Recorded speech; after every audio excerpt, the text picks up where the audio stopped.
मो ना रामचंद्र जेना घर काजबरांग रोड होता ये जी लोक सब जोग देते से उद्देश्य मूल परिवर्तन हो तार कारण सफिसीयंट अच्छी यही जो 25 वर्ष आ 10 वर्ष मिली तो 10 वर्ष तापर 15 वर्ष जो शासन है से शासन भितर आम पंचायत किसी डेभलप कम है।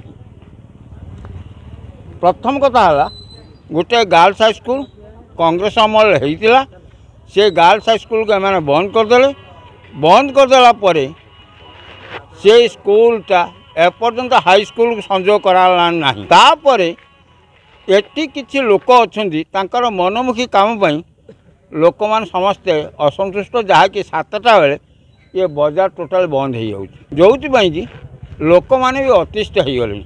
आमे समस्ते चाहूँ किमिति यार परिवर्तन हो परिवर्तन है माने लोक मैंने शांति जीवासा करूँ।